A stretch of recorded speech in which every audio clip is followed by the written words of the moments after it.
Hey everybody, what's up? This is the third episode of Talking El Tri. I'm your host Luis Rodriguez, Yahir Vasquez. and this is where we talk all things Mexican football. And today we're going to be talking about Mexico and the World Cup and the horrible performance they had, maybe. Some quick reviews Horrible. and the thoughts we had throughout the tournament. That's a strong word. I thought it was appropriate, in my opinion. Okay. I really think it was a bad World Cup for Mexico. Okay, Yasolina. No Yasolina today. Today I'm the water. Well, you went right at it. You used the word horrible. I want to hear your immediate takes. So, quick reactions to the Mexico World Cup exit. I thought this was the worst performance Mexico has had at any World Cup ever. I'm gonna tell you why. 2018, you could already feel it coming. You could feel it like they needed help to qualify into the knockout stage. Thanks to South Korea, they qualified in 2018. This time, they needed help once again, and I'm getting tired of Mexico needing help. And this time, they didn't get any help, and they didn't qualify. It's bad because it's been over 40 years that they don't qualify for the tournament, for the knockout stage. Yeah, right. No, I mean we ourselves on this show have said before, like, we're gonna pick them to advance to the knockout round until they don't, and that's what happened here. Now I got to jump a little bit further back where you say ever in a tournament. Sadly, Mexico leads one World Cup statistic, and that is most losses ever, because they've been competing in it since 1930, so they had some rough ones way back in the day. But okay, we'll say in the modern era, or at least even since 94, yeah, absolutely. The proof is in the pudding. They didn't advance. Now, as far as needing help, I mean, that's happened before. They advanced in 94 with a win, a loss, and a draw. They've done it in other ones. It wasn't new. The horribleness really comes from, I think, having seen the third game, the Saudi game, right? And you're like, we, with our green, white, and red glasses on, like, we knew what they were capable of. But like the other two games, like, there was times they weren't even coming close to threatening, you know? Well, that's what sucks so much, and that's why I think it was a horrible performance, because they had the capability to become great. They had it in them to give a good game. And in the first two games, it was lackluster. If it wasn't for 2-3 individual performances, it would have been way worse the first two games. Was it lackluster, or were they set up for failure? Either way, they didn't perform. Like, if whether they were set up for failure or not, they didn't perform. And the thing is, even in that last game against Saudi Arabia, if you look at it, they weren't set up to perform either. And I feel like they won that game and gave it their all despite of Tata. Let me throw a name out there for you, and to me, that's the difference of game 1 and game 3. Hector Herrera.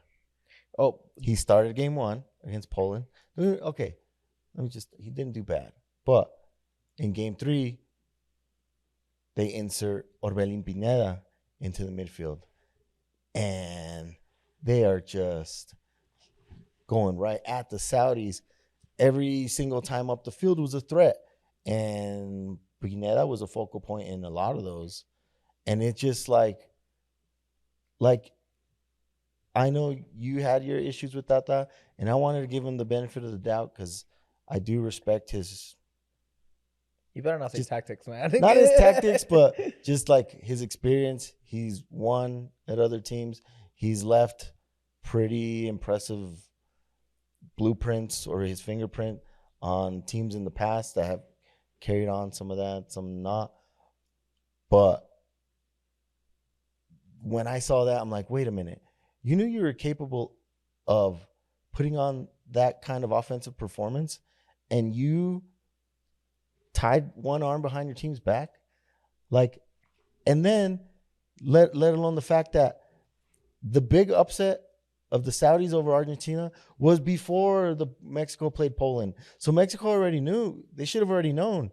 Like, they beat Poland. They're in the driver's seat. They should have came out 10 times more aggressive. And instead we got, I mean, honestly, it was one of the more boring games of the tournament, in my opinion, except for when Ochoa saves the penalty kick. They which had wasn't a one good penalty. moment. They had one good moment. But kind of going back to Hector Herrera, this is why I mean it was a whole team thing and not just Tata. As much as I love to blame Tata, I think he did horrible this World Cup. But there's also a lot of blame on the players. Hector Herrera, before coming into the World Cup, called the media hypocrites. He said that the media is trying to portray this team to something that you're not, and that they're gonna give it their all when they get there. Hector Herrera saying that just embodied what this team was. A bunch of whining guys at that point. I felt like a lot of them were whining and complaining about how like the media didn't respect them. They went to the World Cup and they didn't play well. The guys that were most vocal did not play well. And that includes Andres Guardado. Andres Guardado was very vocal before the World Cup that this team was going to compete. It Whoa. gets bigger. They were all of them were very vocal that this team is going to be a lot better once it reaches the World Cup. And those players that were the most vocal were the ones that disappointed the most. And that includes Guardado and Hector Herrera, as much as I love them, because they were my favorite players for a But they're long also the time. veteran players. You would expect them to be the ones that speak up. Um, Now, yeah, was it kind of, and honestly, I mean, seeing some of the press conferences leading up, it was almost like an organized effort to almost attack the media, or at least how the team is covered. That there was like a very consistent, uh, Like like denying that it was a yeah, very us versus them kind of thing. yeah, which is, I mean, some teams use that kind of stuff as motivation, and maybe they were looking for motivation. And this is where I mean it comes down to a lot of the world. It comes down to a lot of the players' performances. As much as I would love to blame just Tata, it's really hard just to blame Tata on this because the players were out there and they should have had that animosity towards the media, towards the fan that says, you know what, I'm gonna prove you wrong. I'm gonna show you what we can actually do. And none of them performed that way until their backs were against the wall in the last game, and it was too late. And But that's isn't that typical? it's not typical. It's in my opinion that's not typical because that's not how you coach a team. That's not how a team becomes great. If the only way you can win a game is by making a you versus me argument against the media or the fans, that's not okay. Like it's never gonna make a team great like that. So you have to go in there with the mentality of we're doing this for our pride, for our country, instead of trying to fight for the team, trying to fight the fans and the media. That makes no sense. I don't. I don't feel that way necessarily, but yeah, there was. I'm like that's almost like a conspiracy theory over there. Yeah, yeah. And But a conspiracy theory when they were also critical of the fans and the media and that the criticism was so unfair. how They can they didn't be prove us. critical of the fans? They're like, they're always like the one of the biggest attending fan bases, They are and exactly, and that's they what were makes no again. sense to me. That the Mexican Federation was criticizing the fans, criticizing the media when the most media goes for Mexico, the most fans goes for Mexico, and they still are criticizing them that they're not happy how we're doing things. No, because you guys haven't won. You guys keep losing. You guys lost two championship games against the U.S. against the USC team. How are Okay, you supposed to be well, inspired? Nation League was strong against strong, but Okay, but what about the Gold I'm not. Cup? Yeah, yeah. They took a stronger squad than the US and the US still beat them. Okay, we're talking about the World Cup, but I will True. say the one thing that we saw coming since then was struggling to score, Exactly. because the chances were there in the Gold Cup. The chances have been there, whatever. They can't put them away, and that was the case. I mean, how many things really stand out to me from the Poland game as far as chances? I don't know. The Argentina game. Now let's talk about that one. The Yeah, Argentina game, they were 100%, in my opinion, positioned and lined up to for failure. all All the right, way. Tata Tata was set them up for failure. We're talking about attack. There was no attack. Every time it was hey, we got this 5-man back line. We're gonna try to keep the game as far away from the goal as possible. And up to a certain point, that worked because honestly, Ochoa wasn't really challenged in the first half. Mhm. Most of the game was played in the midfield. If it ever made it to Chucky or Alexis Vega, they were facing 2, 3, 4 defenders alone with nobody in sight. And and so, like I said, we're talking about tactics. Like, whew. That one I wouldn't have minded the back five if you had Edson Alvarez in there.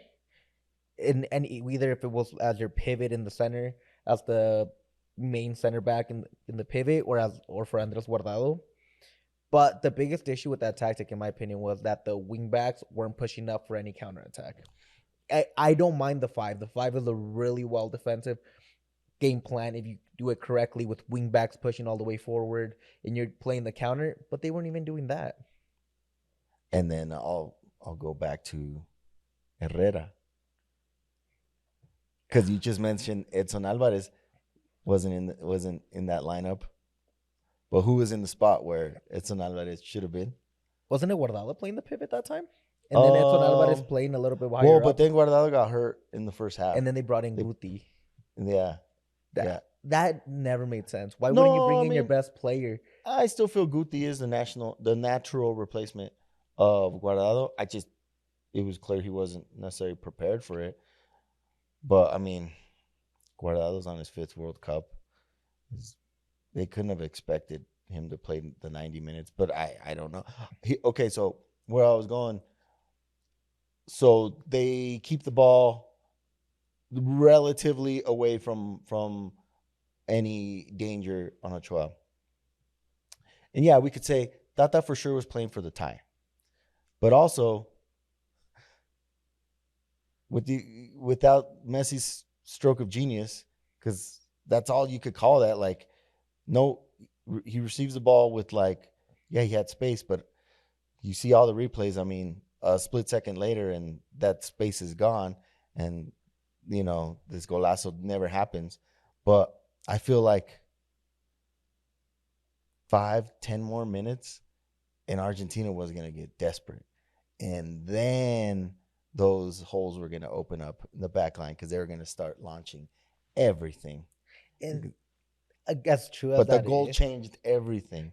Goal changed everything, which is it happens every game, right? Yeah, like one goal. Mike Tyson said it best. Everybody has a plan until you get punched in the face, right? And that's exactly what happened to Mexico. But the thing is, even before that, there was no hope, in my opinion, that they were gonna use that counterattack because Messi and Argentina and Enzo were already pushing up more and more. That's what I'm saying. Yeah. But exactly. But even then, as the more they pushed up, the less counters they had. They would just launch the ball and nobody was there. Because think about it. Put yourself back in that position of that day. They had lost to the Saudis, so they had to. A tie was probably not even going to help them. At that point, they needed to win. They were just getting the tension was building, and then the goal changed everything. So, and as true as that is, in hindsight's 2020, right?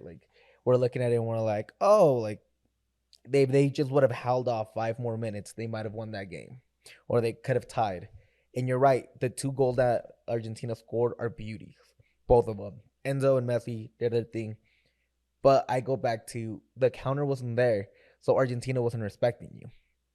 Yeah. Argentina was like, we can just push everybody forward. They're not going to try to counter us. Because their counter, Mexico's offense will literally launch it and let's see if we can go get it. You would think that it appeared that way, that they're pushing everything forward. And I'm not big on stats and analytics, but the XGs, the expected goal stats for the game, they were pretty close. Argentina was 0.3 and Mexico was 0.25 or something. So both very low, meaning there's very low chances for either team. Want to hear something crazy though? In match day 3, Argentina, Poland. Okay, final score Mexico, Argentina 2-0. Correct. Final score real Argentina, quick on that Poland. Argentina thing and the goals expected. Yeah. The defensive plan that went into there, I don't mind at all. I thought it was the perfect defensive plan.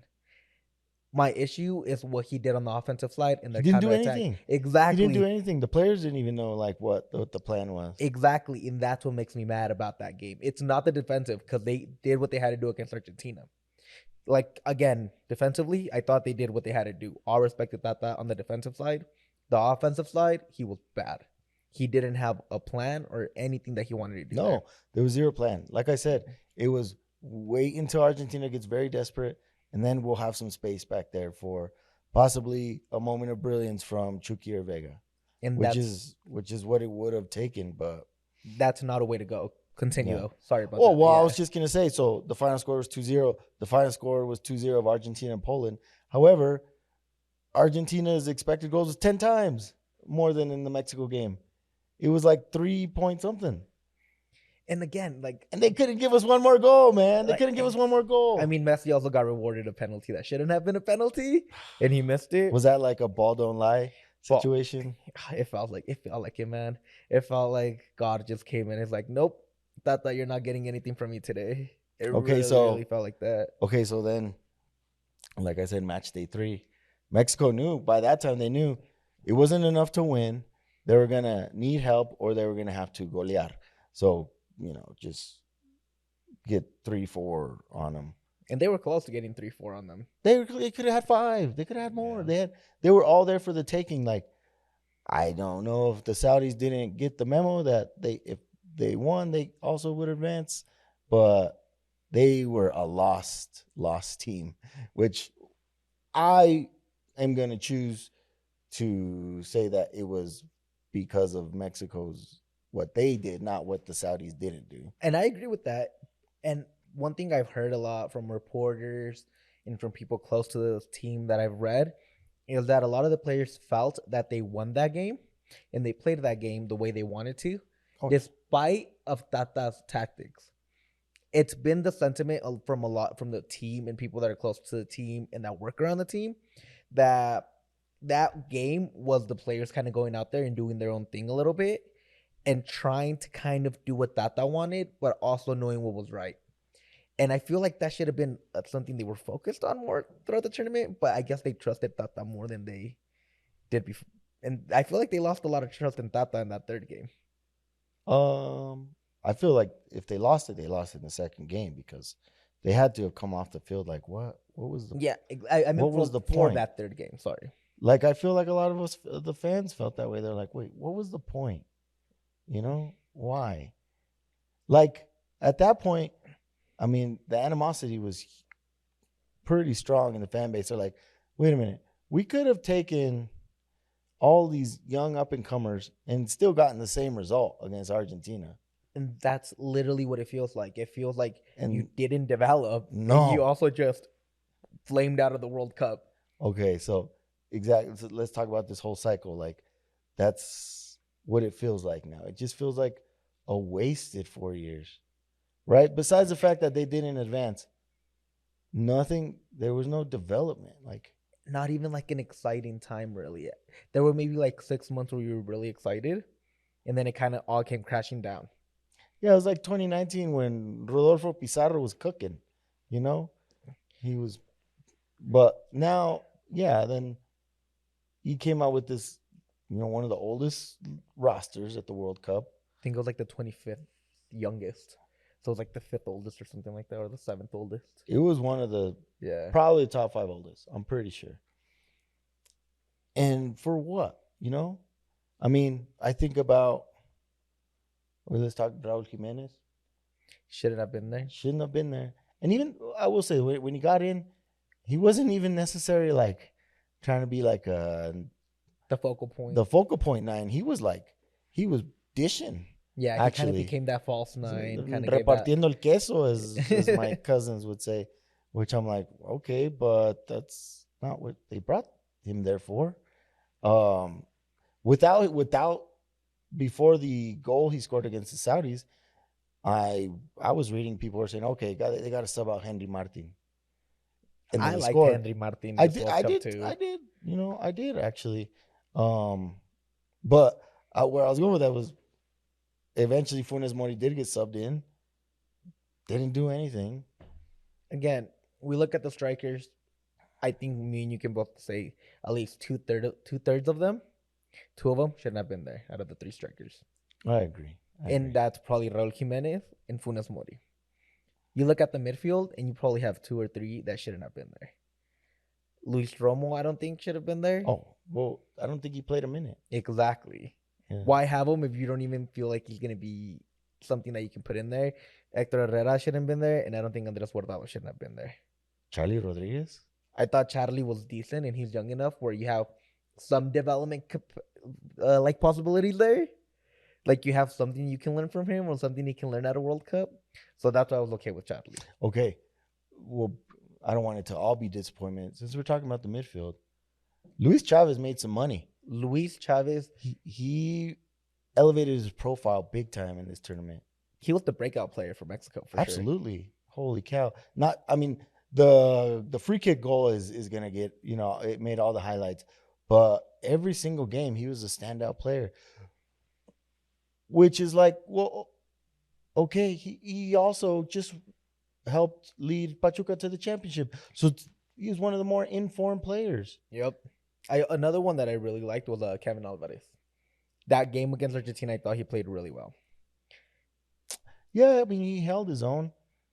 I thought that was kind of the youth and speed that they needed against Argentina, and I thought that was one of the few moves that made that was correct. And honestly, when I saw him in the lineup, I thought it was so that he could be active on the wings, pushing forward. Well, there wasn't enough of that, but no, he held his own.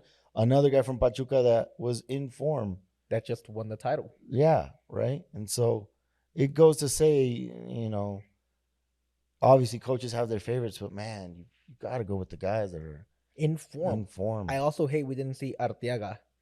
That was another young guy that could have benefited for the future, could have had a little bit more experience, and would have been better. And this where you start getting into like, why wasn't Santi Jimenez there? Wasn't Diego Lainez there? Why wasn't Marcelo Flores taken? They could have gotten the same results with all these guys that you're listing, and it would have been nice. But another positive, in my opinion, was Cesar Montes. Cesar Montes is another guy that sounds like is locking himself up a spot in La Liga. I think maybe Espanol. Jumping back to Chavez, like he did so good in the Saudi game that like the Bayer Leverkusen just straight up tweets in the middle of the game like, "Hey Chavez, hey, what you up to today? Is that how we do? Is that how we do business in world football now? I guess." I love the go public, man. Everybody's gonna know eventually. Right? Might as well just let your intentions be known. It's fine. And it's just I don't know, man. Like there was Memo Ochoa's another individual performance that I thought was great. I thought Memo played great the whole tournament. I thought he was let down by his defense a lot of the time. Yeah, it's easy to say on like replays and stuff. They're like, oh, on the Enzo Fernandez goal, he was out of position. It's like, no, dude. Like you don't expect a guy to quickly scissor it and then put a perfectly curled position ball like that. Yeah. So, but that's the thing. Okay, it's been the last World Cup and the one before that. That's just. Mexico doesn't have that guy. They don't have a guy that could turn a game on its head like that. Obviously, there's only one Leo Messi, but even what Enzo did, right? Yeah. Like there isn't somebody that with that kind of brilliance since. And a lot of this comes down to, as much as I want to blame Tata for a lot of this falls a lot on the players and on the Mexican Federation for not helping these players develop. Chucky Lozano feels like he's just stale at this point. He hasn't improved. He's the same Chucky Lozano from 4 years ago, it feels a lot of the time.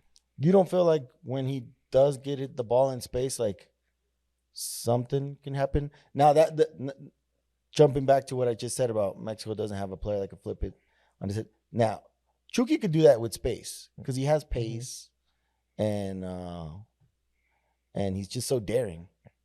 But these guys do it. They don't need space. They could just make things happen. And I think Chucky Lozano's a great player. That's nothing against Chucky.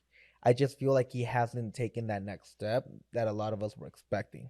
I feel like a lot of these players haven't taken this next step. And the ones that have weren't brought to the squad. And I'm thinking of like the main one that comes to my head right now, Santi Jimenez.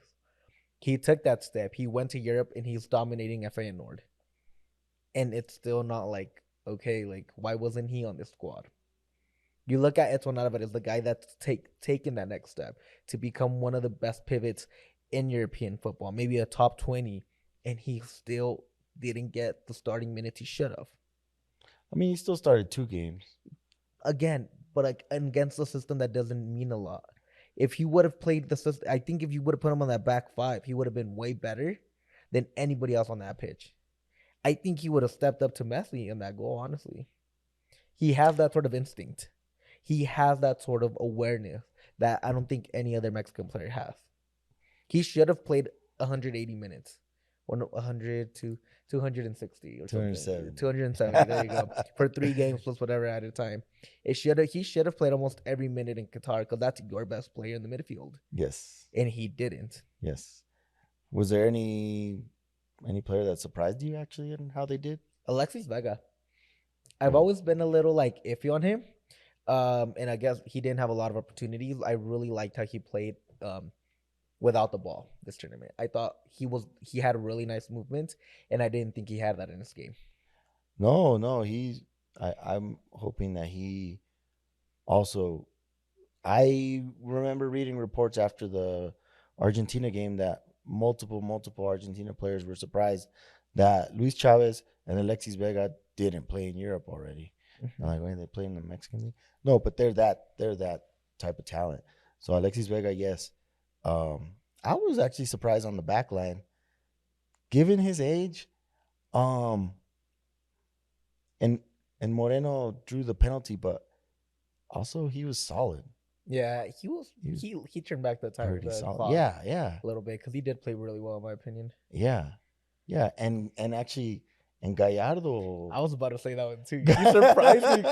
As much as I like giving shit to Gallardo and Tata, I thought Gallardo played great. I think he played pretty good. He played himself back into the hearts of some Mexicans. Hey man, he looked a lot like he did in 2018, which was his best. He was solid. Like he was solid, and he went forward. Probably more than like when he was opposite of Jorge Sanchez. Yeah. On the other side, like I still think Gallardo probably went forward more. Yeah, and again, Jorge Sanchez I thought was decent.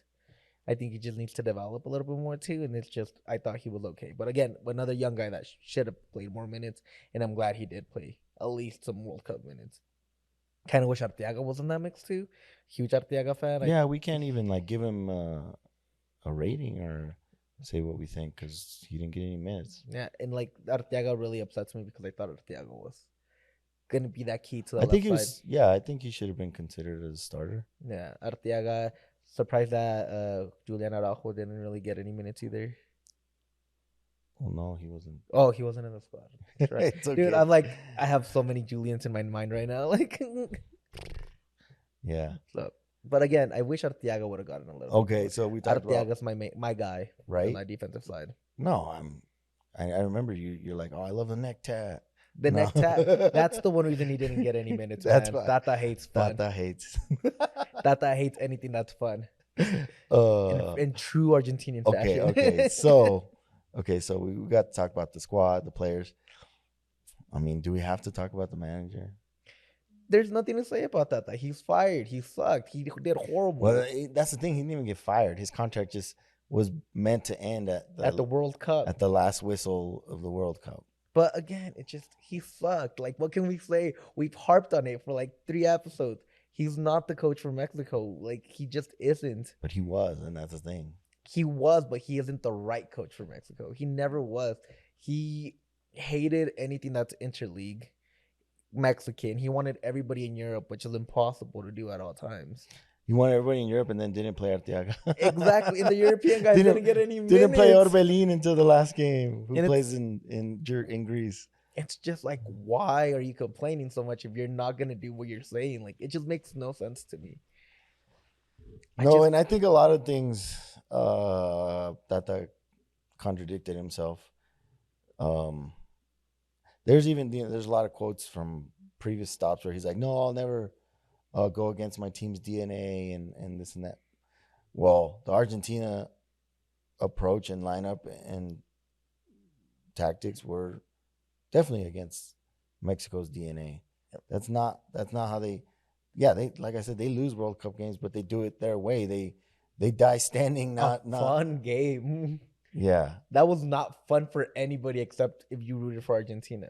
If you rooted for Argentina in the 60 whatever minute. Because up until then, like I said, the majority of the game was played in the middle of the field. I think this World Cup was meant to be a disaster a long time ago. I think that was the architect of this disaster for a long time.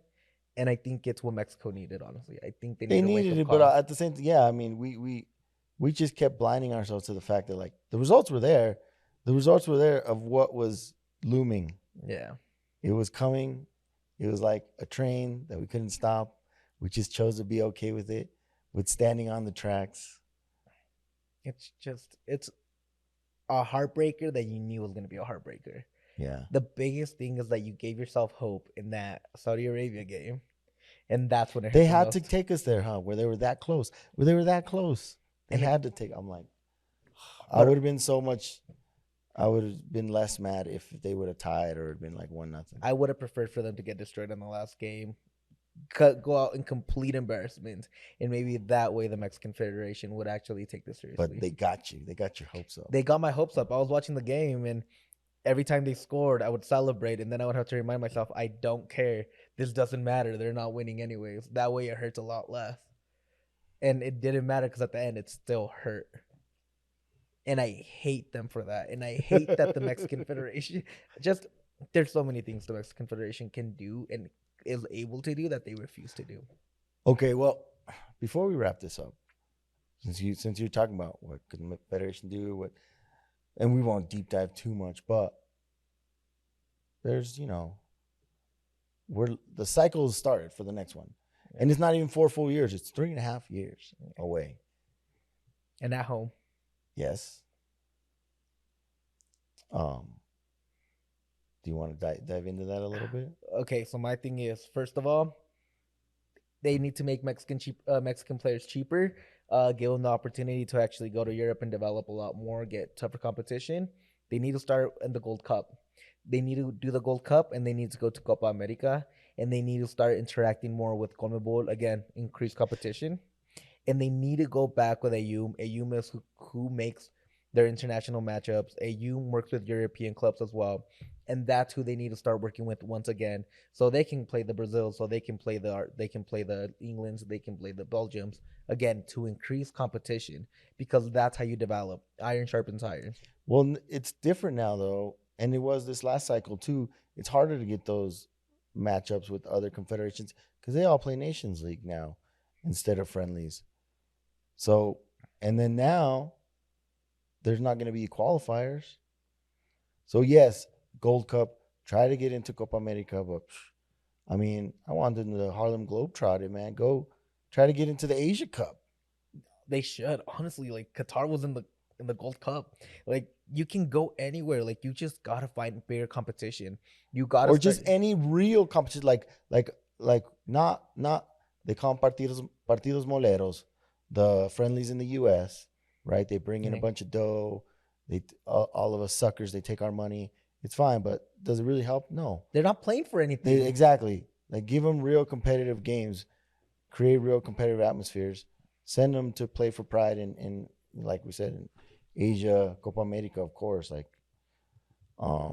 but And they just have to like start giving these players opportunities, which is something Mexico rarely does. You have I the was gonna say Marcelo that yeah, that's Flores. easier said than done because literally like days after the tournament, you hear about one of the up and coming youngsters, Ismael Reyes from Puebla. He gets bought by America. And that's another thing they gotta work on. Like, Yeah, and that's America needs to cut that shit out right now. America has, in my opinion, America and Chivas have put the Mexican national team into disgrace because they have so much money they can buy the players instead of helping them cross into more competitive leagues. They're buying them all and they're just making them stagnant players. And I well, love I La Liga mean, MX. Like the Liga MX is great competition, but these players have to start moving to higher competition so they can develop. yeah, 100%. But we talked about it way since episode one. The Mexican League is a destination league. It's a results driven league. And so, yeah, we could say that about the big teams, like, oh, they should do this, they should. But at the end of the day, like those, they just care about their own results. And that's up to the Mexican Federation to say, hey, you know what? There's going to be a cap on this. You got to stop doing this. You are putting our national team in disgrace right now because you keep buying up the big players. You keep buying up the players that should be going over to Europe, should be going to higher, more competitive leagues. You're buying them up, and then you don't want to sell them for double the price because you want to make profit. And nobody's gonna pay 20 million for a Henry Martin. Nobody's gonna pay 25 million for Ismael Reyes unless you're absolutely killing it, and they rarely do when they get that transfer. Well, that, and then, but also part of it also has to be on the player.